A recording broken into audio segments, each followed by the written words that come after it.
Alhamdulillah ve salatu ve selamu ala Resulillah. Жаратқан Алла Таалаға шексіз шүкірлер болсын. Пайғамбарымыз Мұхаммад Мұстафа саллаллаху алейхи ва салламға салават, салам, дуа тілектер болсын. Құрметті жамаат, Алла Таалам бардығыстан тұтқан оразаларымызды, қылған ибадаттарымызды қабыл қылсын. Алла Таала мына тағдырларымызда бар екен деп қойғандар. Мына биылдағы ораза айына келіп, мына бардығыз бірге ушул жерде хатым Құрандарды қылып, соопчулук иштерди кылып ушуга жетишип атабыз. Кудайга шүгүр дейли. Былтыр араларыбызда ушул жерде хатымдарда отурган канчалаган инсандар быйыл бул Рамазанга өмүрлөрү жетпей калды. Бир туугандар шүгүр дейли. Мына карасаңыздар ушу Аллах субханаху ва таала айлардын султаны кылып ушу Рамазан айын бериптир. Рамазан айында күнөөлөр кечирилет, адамдын даражасы бийиктейт, мусулмандын рызкысына береке болот бир туугандар. Адамдардын арасында ынтымак боло турган ушундай бир сооп иш кыла турган болсоң, ал эселеп көбөйө турган. Ушу Рамазан айында эгер бир фарз иш аткара турган болсоң, башка айдагы 70 фарзды аткаргандай сооп ала турган. Бир нафил ибадат кыла турган болсоң, башка айларда фарз ибадатты кыла тургандай, ушундай улуу айларда турабыз. Ушу айдын да кадыр баркын билели. Бир туугандар, канча адамдар келет. Bir adamga ömür verilet, 60-70 yıl yaşap atat. Ömürün barktavay, arak içip, göçelerde aram nerseni kılıp, it ölgöndey olup duru ölüp kalat. Oşonda ile ömür dağı bir kişiye verilet. Al adam oşonu kadır barktap, namazını okup, bala tarbiyalap, ağemgek menen übülösün bağıp, adamlarga kızmat kılıp, Allah'a ibadat kılıp durup, kadır bark menen bu dünyadan uzaydı. Bir tuğanlar oşo siyaktı Ramazan'da bizke veriletken. Kimimiz kadır barktap alabız, kimimiz kadır barksız ötkörөбүз, ал дагы биздин ыктыярыбызга коюлуптур. Бир туугандар, келиңиздер, Рамазандын кооздугу, Рамазан өзү бир дене болсо, бир туугандар, дене болсо, анын кооздолгон кийими, түнкү ибадаттар унутпайлы. Жөнүнө орозо туттум, анан бирөө ооз ачарга чакырыптыр, ифтар кылдым дептир, ошо менен өзүбүздү өткөрбөйлү, өмүрүбүздү өткөрбөй. Келели, ифтарлардан шашылып келип хатым Курандарга туралы. Пайғамбарымыз саллаллаху алейхи ва саллам "Ас-сияму вал Кур'ан яшфа'ани лил абди яумал қияма". Ораза менен Кур'ан ушу Алланын пенделерине, мусулмандарга кыямат күнү шафаат кылат дейт. Ораза келип, "Я Раб, о Кудайым, мен ушул адамыңды шахваттан тостум, күндүзү тамак ичкенден тостум. Ошо мени сыйлап туруп, ошондон тосулду, мага шафаат кыл" деп суранат деген. Куран келет, "О Аллахым, мен түн ичинде уйкудан тостум бул кишини. Мен" деп туруп, уйкусун таштап Куран окуду деп туруп, шафаат кылдыр деп шафаат кылышты суранганда, экөөнө уруксат берилет, шафаат кылынат деген. Бир туугандар, бул дүйнөдө кыйынчылык күндө шафаат дегенди ушундай түшүнөлү. Бұл дүниеде Құдай тағдырыңызға андай күндерді жазбасын, оор сынаулар менен сынабасын, Құдай сақтасын. Мисалы дейли, бір қиыншылық башыңа келді дейли. Сен ошо барып туруп түрмөгө кесилген атасың.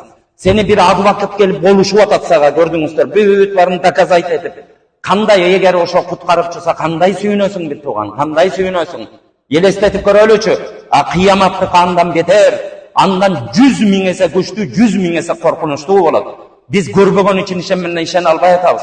Тозоктун отун көргөндө адамдар чыркырап, шафаат кылчу нерсени издеп калат. Пайгамбарыбыз мына сахих хадисинде орозо менен Куран адамды шафаат кылат деп аталбы? Ушу нерсеге жабышалы бир туугандар.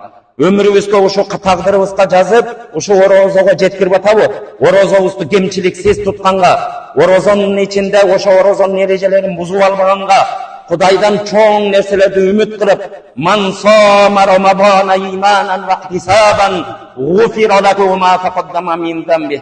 Peygamber sallallahu aleyhi ve sellem Ramazan ayında kim uşu Ramazandın Ramazan kendine iman geltirip alsa, Allah'a iman geltirip, Allah'dan soğuk ümit kılıp tuta turgan bolsa, anın ötken ketken günahları geçirilet. "Man qâma Ramazâna îmânen ve ihtisâben, gufira lehu mâ teqaddama min zembih." Kim Ramazan ayında tündölördü tiriltip, barıp uktap kalbay, tiril olup, uşuntip ibadat kılgan bolsa, gelip namazlarını okuyup ibadat kıla turgan bolsa, anın ötken ketken günahları geçirilet deydi. Bir tuğandar, en baktulu adam kim? Günahsüz yaşagan adam. En baktulu adam akçası köp adam emez. Ең бақытлы адам мансапта креслода отырған адам емес. Ең бақытлы адам күнәсіз жашаған адам. Али радиаллаху анхунун айтқаны бар. Сен үшін майрам қандай дегенде, мен күнәсіз өткөргөн күнім мен үшін майрам деген. Bir туғандар, күнәсіз өткен күнге әрекетімізді қылалы.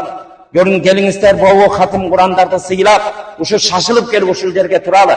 Men bilem, mına 3 gün, 5 gün, 7 gündeyin saptar azayıp, Ramazan'ın 20'sına jetkende jarımı kalıp, mınday nerselerdi kılbaylı bir tuğanlar. Kur'an'ımızga bekem bololu.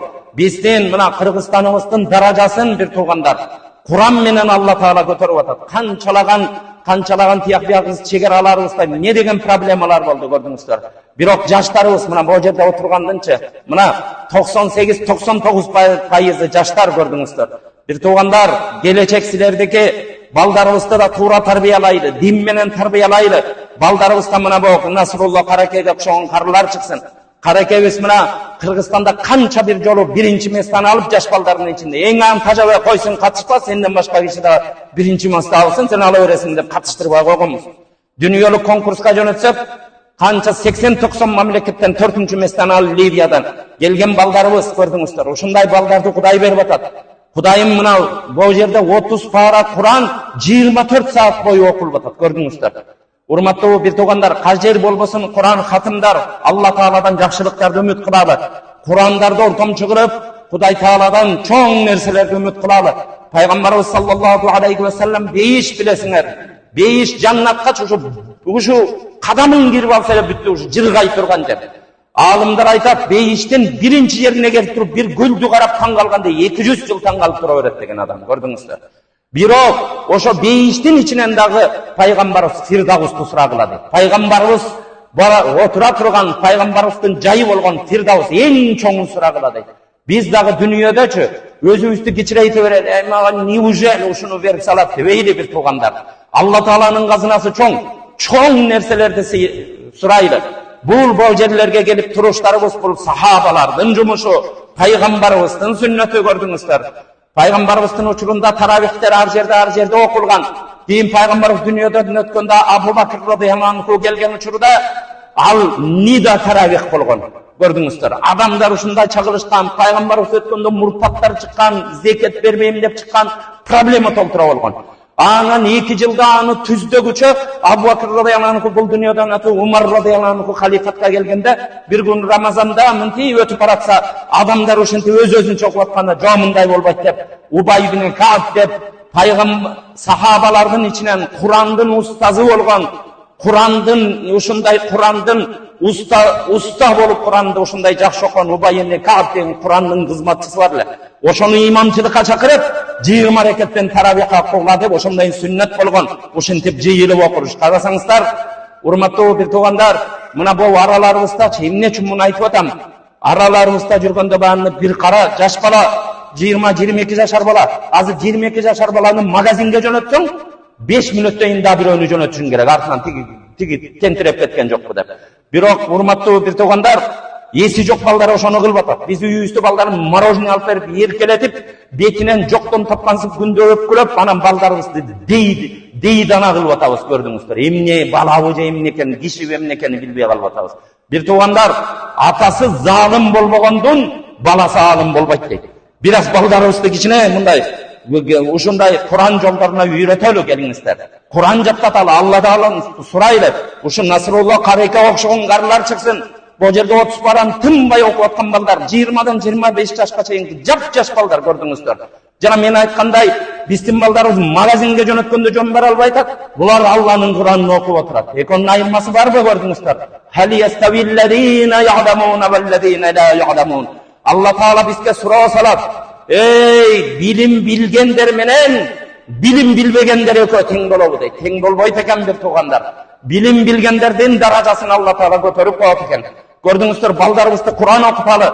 Балдарыбыздын окуган Кур'андары бизге шафаатчы болсун. Пайгамбарыбыз кимдегин баласын жакшы тарбиялап, Кур'ан менен жүргөн бала, Кур'анга амал кылган бала, кыямат күнүндө ата енесине алтындан тажы кийгизет экен, көрдүңүздөр. Ошого уруксат берилет экен. Келгиле балдарыбыздан тажы кийгибиз келеби?